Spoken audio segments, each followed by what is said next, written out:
Assalamualaikum warahmatullahi wabarakatuh. Selamat sore. Assalamualaikum warahmatullahi wabarakatuh. Waalaikumsalam warahmatullahi wabarakatuh. Ya, jadi kemarin saya kan dikontak sama Mbak Kiki ya. Ini satu angkatan berarti. Ikor semua ya? Iya, Mas.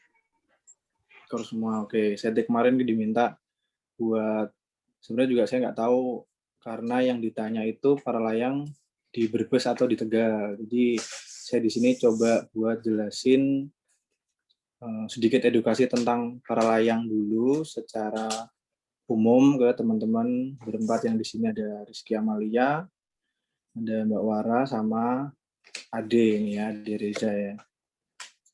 Jadi kemarin saya sesuai sama pertanyaan yang dikirim sama Mbak Rizky kemarin. Yang pertama itu tentang kapan gabung para layang sendiri itu saya mulai sekitar tahun 2011. Saat itu sekitar usia kelas 1 SMA. Itu saya mulai gabung para layang awalnya ya karena bapak saya juga penggiat para layang. Saat itu juga atlet para layang juga. Terus saya sempat ikut aja ke tempat latihan-latihan, terus mulai diedukasi tentang para layang gitu, mulai diberi pengetahuannya. Terus setelah itu kelas 1 SMA baru mulai dikasih materi-materi latihan dasar, baru saya gabung. Pertama ya harusnya kan dari instruktur gitu, tapi awal itu saya latihan dasar sama ayah saya dulu, terus baru setelah itu ke organisasi yang terkait gitu, ke instruktur yang legal yang ada prosedurnya gitu untuk sampai melalui proses dari pilot siswa sampai ke dapat lisensi yang paling rendah. Di para layang itu ada lisensinya kayak surat izin mengemudi kendaraan gitu. Mulai dari pilot 1 atau singkatannya PL1, terus PL2 atasnya, kemudian PL3 itu dibedain berdasarkan jam terbangnya aja. Yang PL1 itu yang paling dasar, PL2 itu menengah, PL3 itu expert. Itu kurang lebih prosesnya kayak gitulah gitu. Saya mulai itu dari kelas 1 SMA sekitar tahun 2011 sampai sekarang. Sampai sekarang saya masih aktif sebagai atlet. Kalau kabupaten saya ikutnya Pati, kalau provinsinya Jawa Tengah. Di pertanyaan pertama ini ada pertanyaan lagi nggak teman-teman yang lain? Berarti sekarang Mas Afif sering latihan nggak, masih aktif latihan gitu, Mas? Masih aktif. Saya sampai sekarang masih aktif latihan. Program setelah ini ya Porprov 2022 yang paling dekat ya. Kalau tim PON saya nggak ikut. PON 2021 ini saya nggak masuk ke tim sana. Kalau latihan tuh di mana sih, Mas? Kalau latihan Semarang, venue-nya yang di Semarang ada di sana belum. Sebelumnya ini ngambil mata kuliah para layang udah pernah tatap muka langsung belum? Belum, Mas. Belum pernah ya. Kalau Semarang itu Belum. dari sebelumnya ya, Kak, kelasnya teman-teman ini latihan dasarnya sendiri bisa dilakukan di UNES sendiri karena itu cuma kayak dasar dari sebelum penerbangan lah intinya kayak gitu. Kalau udah masuki fase materi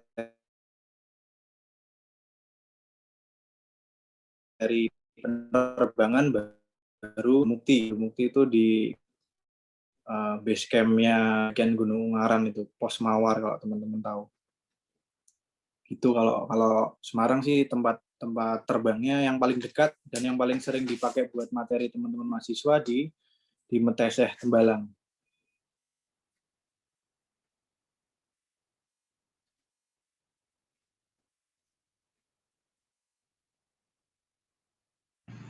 Udah, Mas, bisa lanjut aja, Mas. Lanjut aja ya. Terus yang kedua, Iya. Mengapa memilih olahraga para layang ya, benar ya? Kalau mengapa olahraga para layang ya karena saat itu yang dikenalkan ke yang dikenalkan ke saya dari Bapak itu ya yang cukup luas itu para layang. Terus kalau ke saya sendirinya ya karena melatih fokus, konsentrasi, terus memang olahraga adrenalin yang berhubungan dengan alam gitu tuh memang saya sendiri suka gitu, menggiati olahraga itu gitu. Ya nggak ada alasan yang terlalu gimana gitu sih.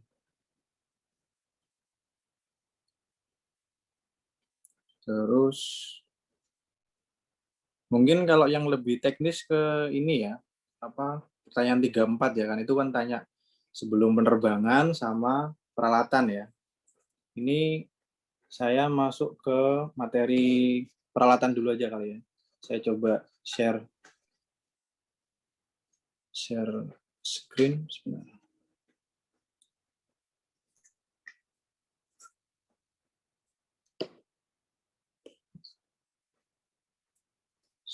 Share screen saya kelihatan nggak? Kelihatan, Mas. Kelihatan, Mas. Kelihatan.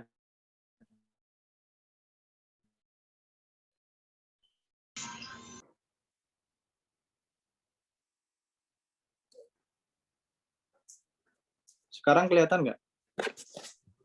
Kelihatan, Mas. Kelihatan. Kelihatan ya. Sekarang yang dilihat apa ini? Page-nya saat ini.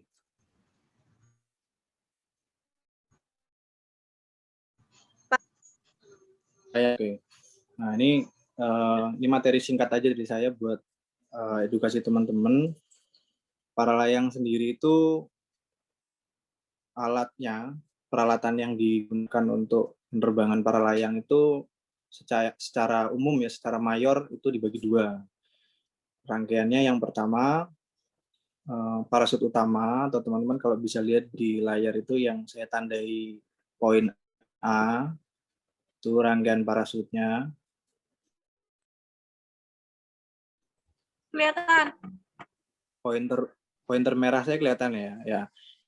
Jadi kalau Ya, di pointer ini adalah bagian A, parasut utama.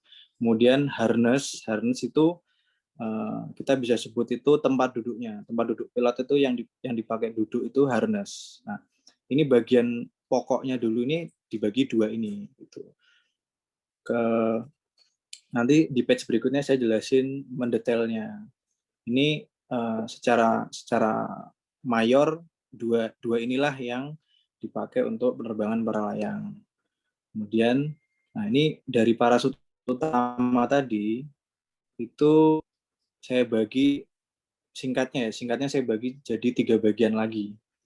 Bagian pertama itu parasut utama itu sendiri. Jadi parasut para layang itu karakteristiknya kalau teman-teman lihat bisa kayak gini. Bedanya sama terjun payung adalah kalau terjun payung itu secara bentuk visual gitu cenderung kotak.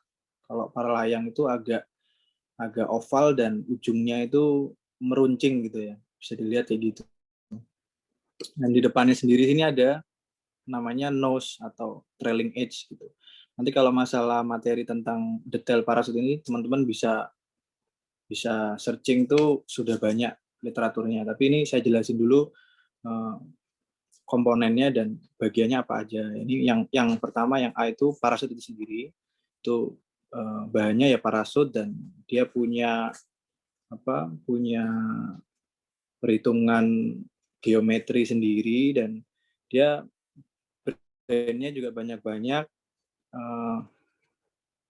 Payung ini, parasut ini klasifikasinya juga dibagi jadi beberapa kelas gitu. Jadi kayak kalau di motor tuh kayak CC. Jadi ada yang buat dasar, ada yang pemula gitu ya, siswa pembelajaran beginner class gitu, ada yang intermediate atau kelas menengah, ada yang performance untuk kejuaraan dan ada yang untuk tandem dan sebagainya. Banyak peruntukannya, tapi bentuknya kurang lebih sama, hanya beda di ukuran dan jenis kegunaan aja gitu. Terus di parasut utama ini bagiannya ada 3 kan, A, B, C. Yang tadi parasut itu kainnya sendiri itu yang A, yang B ini line atau tali. Talinya sendiri juga ya bahannya kalau dilihat secara visual mirip kayak tali perusik atau tali-tali yang biasa teman lihat kalau kegiatan outdoor ya, tali panjat gitu juga hampir sama, cuman ini versi yang kecil gitu. Komponen B itu tali atau sebutannya line. Terus komponen C adalah riser. Nah, riser ini komponen yang mengaitkan parasut utama sama harness atau tempat duduk yang dipakai buat si pilot itu sendiri gitu. Jadi di bagian bawah sini nanti dihubungkan sama karabiner yang ada di harness, makanya bisa jadi satu. Tapi sebenarnya komponen harness dan parasut ya kayak ini tadi, dia itu sebenarnya komponen yang terpisah, tapi konektornya itu berhubungan di sini. Riser ini fungsinya salah satunya adalah tuas kemudi atau buat ngontrol parasut ini gerak belok ke kanan, ke kiri, buat direm atau buat ditambah kecepatannya, itu kurang lebih kayak gitu. Rangkaiannya secara umum kayak gini. Nanti kalau teman-teman perlu materi yang lebih mendetail lagi, itu bisa dipelajari lebih lanjut. Karena di riser ini ada riser A, B, C, D dan sebagainya gitu. Terus itu tadi materi parasut utama, yang kemudian harness. Harness atau tempat duduk pilot sendiri juga sama kayak parasut, jadi tergantung kegunaannya, ada yang untuk dasar, ada yang untuk tandem, untuk terbang berdua, bentuknya macam-macam dan sesuai sama peruntukannya. Tapi kurang lebih yang dasar tuh seperti ini. Jadi dia terdiri dari ada karabiner, ada strap-strap pengaman ya, pengaman tubuh supaya tidak sedemikian rupa biar pilot ini tidak jatuh gitu. Sama kayak harness di Flying Fox dan sebagainya. Cuman ini ada geometri dan susunan strap yang lebih kompleks dan pilot ini aman. Nah, di harness sendiri itu ada komponen tambahan yang saya buletin ini. Ini di bagian bawah harness ini tuh ada tempat parasut cadangan. Jadi parasut cadangan tuh dilipat dan disimpan di dalam kantong parasut cadangan ini. Yang handle-nya untuk mengeluarkan parasut cadangan itu teman-teman bisa lihat warnanya yang merah. Saya buletin itu. Jadi dia itu dilipat, selama kita penerbangan ya kita pakai parasut yang utama tadi, yang poin A. Tapi kalau parasut utama itu ada kendala, ada error di atas yang kondisi emergensi yang mengharuskan kita untuk ambil alternatif keamanan, ya parasut cadangan ini nanti akan berfungsi gitu, karena menyelamatkan kita dari kondisi-kondisi darurat. Terus selain parasut cadangan, di harness ini juga ada komponen tambahan namanya speed bar. Speed bar ini letaknya di bawah, agak di bawah tempat duduk gini. Bentuknya tali, terus ada tangkainya gitu. Nah, tangkai ini bisa diinjak oleh kaki. Speed bar ini nanti koneksinya dengan, kalau teman-teman lihat di materi parasut ini, di riser. Jadi nanti di riser area sini itu ada koneksi yang bisa dikaitkan dengan riser. Nah, ketika riser ini diinjak, maka parasut utama akan menambah speed-nya.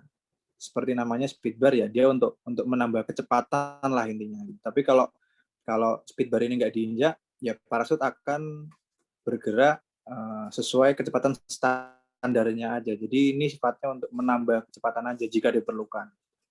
Itu. Terus setelah harness, nah, untuk dalam penerbangan para layang ada peralatan penunjang. Jadi peralatan intinya itu ya harness tadi, tempat duduk yang isinya ada parasut cadangan, kemudian ada parasut utama, rangkaiannya yang tadi itu.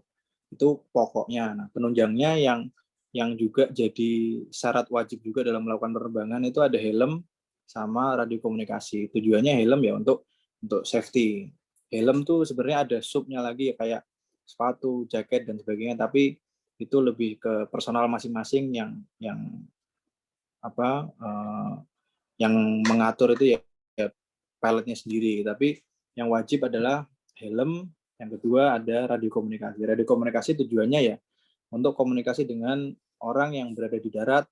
Terus kalau kita lagi dalam kejuaraan ya, radio ini yang bisa kita pakai buat mendengarkan instruksi-instruksi dari panitia pelaksana kejuaraan. Nah,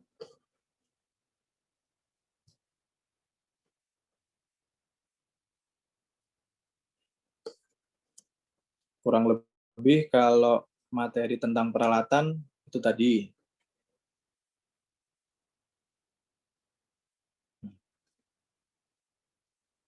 Kurang lebih kalau materi peralatan itu tadi. Ada pertanyaan nggak,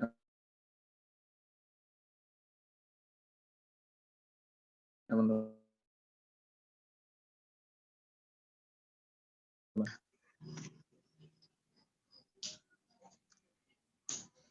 Apa itu kalau misal orangnya itu agak besar gitu, parasutnya tambah besar juga nggak?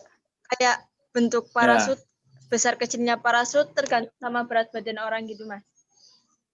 Ya, jadi kalau parasut para layang sendiri itu dibagi jadi beberapa ukuran. Ukuran paling kecil itu ya sama kayak baju lah gitu. Ada XS, extra small, ada S, ada M, sampai paling besar itu L. Paling kecil itu, jadi setiap satu parasut itu dia nggak hanya untuk berapa kilo aja gitu, tapi misalnya payung itu ukurannya S. S itu ada range-nya gitu. Jadi berkisar antara 70 sampai 90 kilo. Nah, mengukurnya adalah berat pilot terus ditambahkan peralatan tadi. Jadi berat parasutnya itu berapa kilo, berat harness-nya berapa kilo, berat pilotnya berapa kilo, itu dijumlah. Nah, itu nanti ketemu namanya weight in flight atau weight range. Nah, berat berat itulah yang disesuaikan sama kapasitas parasutnya. Misalnya parasutnya S tadi ya, itu berkisar antara 70 sampai 90 kilo misalkan ya. Misalkan berat pilot dan alat ditambah masuk ke range itu ya, maka dia masuknya ke S. Misalnya dia 75, maka dia di antara 70 sampai 95 kan masuknya S gitu. Kalau misalnya dia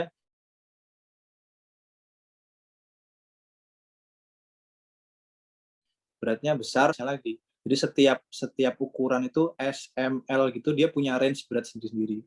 Terbesar itu L itu kurang lebihnya itu maksimum sampai 110 kg. Itu untuk parasut yang solo atau penerbangan sendiri, maksudnya buat satu orang ya. Kalau untuk yang tandem, yang 2 orang itu bisa mencapai sampai 225 kilo atau bahkan lebih. Kurang lebihnya sekitar 225 kilo. Itu range maksimumnya. Karena dia untuk kapasitas 2 orang. Tapi kalau untuk yang kapasitas 1 orang, yang solo flight, ya ukurannya paling kecil itu 55 kg. Paling besar itu ukuran L tadi itu dia range-nya 90 sampai 110 kilo. Tapi yang saya jelasin tadi, parasut ini kan brandnya macam-macam, sama kayak motor, ada Yamaha, ada Honda, dan sebagainya. Yang mereka punya spesifikasi teknis masing-masing gitu. Misalnya brand A, berat ukuran M-nya itu belum tentu sama berat ukuran M di brand B gitu misalnya. Kayak gitu. Jadi, tapi range-nya kurang lebih sama. Cuman, jadi tidak masalah terkait berat pilot itu saat ini alat semua udah bisa mengakomodir gitu. Sampai bahkan yang ukurannya lebih dari 90 misalnya itu parasutnya sudah ada gitu alatnya.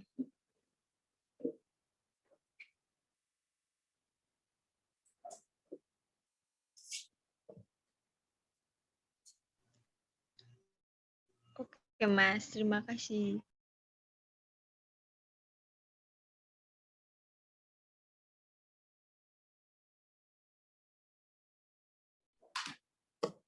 Ada lagi tentang alat? Oh ya, sama kayak harness juga sama kayak parasut. Jadi dia ada ukuran small, medium, large, kayak gitu. Kalau bedanya, kalau parasut utama itu dibedakan berdasarkan berat badan si pilot itu sendiri. Kalau harness itu dibedakan berdasarkan tinggi badan. Jadi tingginya 160 sampai 170 nanti dia pakai ukuran apa, tingginya 100 berapa sampai berapa nanti pakai ukuran berapa, kayak gitu. Kalau harness itu parameternya tinggi badan pilot, kalau parasut utama itu parameternya berat badan gitu.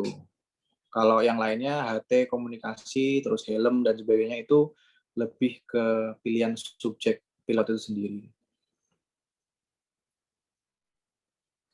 Ada pertanyaan lagi?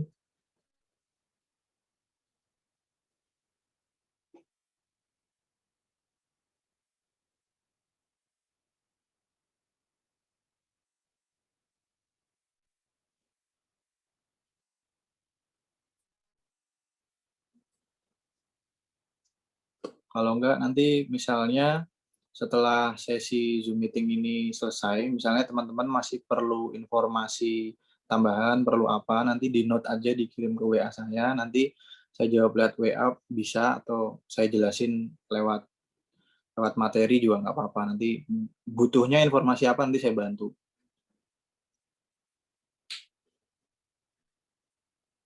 Materi alat udah paham semua ya? Iya, Mas, udah. Udah paham ya? Oke, masuk ke materi berikutnya aja ya. Yang materi pertanyaan ketiga kan sebenarnya apa kemarin?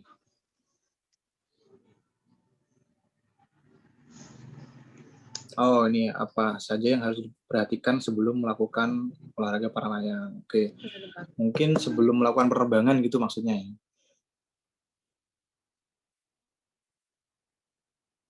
Ya, kalau sebelum melakukan penerbangan atau istilahnya sebutannya pilot itu pre-flight check. Pre-flight check. Jadi cek-cek yang digunakan yang dilakukan sebelum melakukan penerbangan ya. Itu ada beberapa, saya bagi jadi beberapa ini sih. Beberapa sub ya. Yang pertama tuh ya cek kesiapan diri sendiri, maksudnya itu penilaian pilot personal masing-masing lah. Kita yang bisa menilai itu. Kesiapan diri itu yang meliputi fisik, terus mental kita saat itu siap nggak melakukan penerbangan, terus kemudian teknik ya, kita udah punya teknik yang cukup belum untuk melakukan penerbangan. Misalnya tiap penerbangan kan ada programnya sendiri-sendiri, atau kayak misalnya atlet kan setiap pelatihan pasti dia punya satu program tertentu, misalnya entah kecepatan mendarat, entah apa cross country atau sebagainya, tapi kurang lebih kayak gitu. Kesiapan diri ya meliputi penilaian terhadap diri sendiri itu secara fisik gimana, secara mental gimana, terus nggak masalah gitu. Terus penalat ya itu tadi komponen utamanya udah ada semua belum? Parasutnya udah ada, kondisinya ada lubang atau tidak, ada cacat tali atau tidak,